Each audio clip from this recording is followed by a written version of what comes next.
feedback control system has an open loop transfer function g of s is equal to k by s into s square plus 4s plus 13. Sketch the root locus and find all the important points on the root locus diagram. Now, so here open loop transfer function is given, then we follow all the steps to draw the root locus diagram. The first thing is there are no zeros at all, therefore there are 3 poles. You just write down here p is equal to 3, z is equal to 0, and the poles are s is equal to 0, minus 2 plus j3, minus 2 minus j3. So I have poles and zeros. Now locate them on S plane. So now this is S plane, on this S plane you can locate. So one pole at origin, 2 poles are complex at minus 2 plus j3, minus 2 minus j3. Now look at the root locus area. When you look at the root locus area, so on this real axis I have only one real pole. So whenever you are identifying the area, root locus area on the real axis, you have to count only poles and zeros on the real axis, not complex, just ignore the complex poles and zeros. Even if you take them into consideration, the final result won't change. We know that these 2 poles, with these 2 poles, if you get odd number, you will be getting odd number only. If it is even number, you will be getting even number only. But these 2 complex poles or zeros also part of the root locus. Now I have only one pole at the origin, therefore entire left of this will have the root locus area, that is 0 to minus infinity. Next, what are the asymptotes? Now there are 3 poles, p is equal to 3, z is equal to 0, number of asymptotes is going to be 3. Then the meeting point of asymptotes is centroid, therefore centroid we know c is equal to sigma poles minus sigma zeros divided by p minus z. And if you do the calculations, you have 0 minus 2 plus j3 and again minus 2 minus j3 divided by p minus z3 minus 0, and you are going to get this value as centroid as minus 1.333. So S plane is available, just locate minus 1.33, which is the centroid or the starting point of all asymptotes. And A is equal to 3, therefore I can write all 3 angles, asymptotic angles, very easily. Theta 1 is minus 60, theta 2 is minus 180, theta 3 is minus 300. So I have centroid available. Draw one asymptote with 60 degrees A1, minus 180 degrees A2, minus 300 degrees A3. 3 asymptotes also we can draw on S plane. The next is breakpoint calculations. Now if you look at this,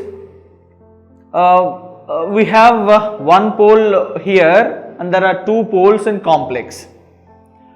So if you look at all the possibilities of breakpoints, there is no possibility of breakup because I have one pole at origin and here I have one asymptote. Therefore, this pole will move towards the left direction to minus infinity along with this asymptote, and this entire left half of the S plane, this real axis, is the root locus area, and we have 2 complex poles. So there is no possibility of breakpoint, but we can also calculate and see whether the breakpoint is there or not. So what are the steps procedure? 1 plus gh is equal to 0 and k is equal to f of s you can write. So if and dk by ds is equal to 0. So if you do that, and you will be getting like 3s square plus 8s plus 13 is equal to 0. And what are the roots of this dk by ds is equal to 0? You will be getting complex roots. So s is equal to minus 1.33 plus 1.6, and another one is minus 1.33 minus j 1.6. Now whether these 2 complex poles also break point or not, if you want to know, then take one root and substitute k is equal to f of s equation. So when you substitute that k is equal to f of s equation, and if you try to find the k value, and you will be getting the k value as minus of minus 12.593 plus j 8.171. So this k value is complex number. Since k value is a complex number, you don't get any breakpoints. So the complex dk by ds is roots are complex, and for those complex values my corresponding k value is complex again. Therefore, those values are invalid breakpoints. Whatever the dk by ds you are getting complex 2 points are invalid breakpoints. So, there are no breakpoints at all in this particular problem. Coming to imaginary crossover point. So, how to find imaginary crossover point? To find imaginary crossover point, you just take the characteristic equation 1 plus gh is equal to 0. So, if you take characteristic equation, and you will be getting equation is as s cube plus 4s square plus 13s plus k is equal to 0. And if you form Routh array and s cube, s square, s power 1, s power 0 and 1, 4 and 13 and k. And what is s power 1? S power 1 row, this element is going to be 52 minus k divided by 4 and this is 0, and here I have k. So, we know that we have to make s power 1 row completely 0. So, therefore, this term should be 0. When this term is 0, you will be getting k is equal to 52. So, when k is 52, so this row completely having 0 elements. Now, to find imaginary crossover point, write the auxiliary equation with the help of the just above row, which row contains all zeros. Then what are the quotient of s square? 4 and k. Therefore, I can write 4s square plus k is equal to 0. K is already 52. When you substitute it, then you will be getting s value as s is equal to plus or minus j 3.6. So, plus or minus j 3.6 are imaginary crossover points. So, we have imaginary crossover points because there are two asymptotes which are going from left of the S-plane to right of the S-plane. Therefore, we got imaginary crossover points.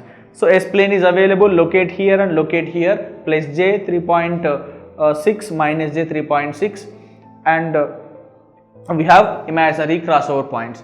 So, next is angle of arrival and departure.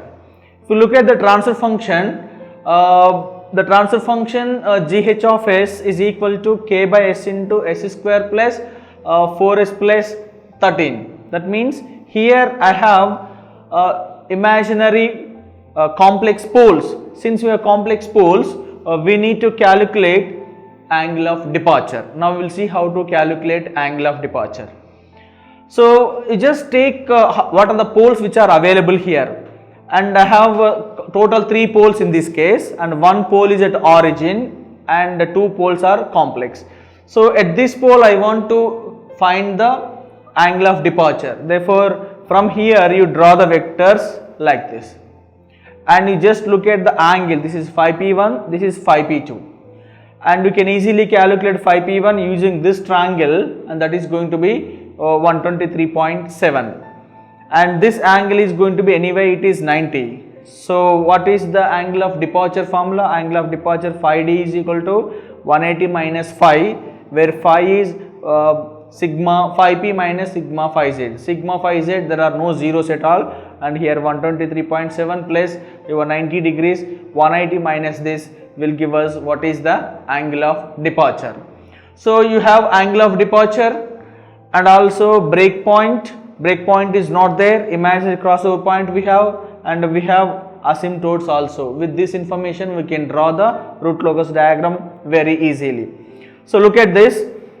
So already we have pole locations, 1 pole and 2 complex poles, and 3 asymptotes also there. Then at this point, with the phi d angle we have to draw like this. This is a starting angle, angle of departure of the at this complex pole. So again the bottom also we have angle of departure angle, and with this, and we have 2 angle of departures. So these 2 poles, this pole, when you are looking at this pole will move towards the infinity along with the asymptotes which is available nearer to this. What is asymptote nearer available? This A1 is available, and when it is crossing the imaginary axis it has to cross plus imaginary crossover point. Similarly here also we have one more imaginary crossover point, it has to cross that. What about this pole? This pole is here, corresponding root locus branch will go towards the minus infinity along with the asymptote, and this complete area is our root locus area. So this way we can draw the root locus for the system which is given. In this case we calculated angle of departures and also imaginary crossover points. and the system is a conditionally stable system. From 0 to 52 system is stable because all three poles will be in the left of the S-plane only. When k is increasing beyond 52, then system is going to be unstable. Exactly k is equal to 52, the system is marginally stable.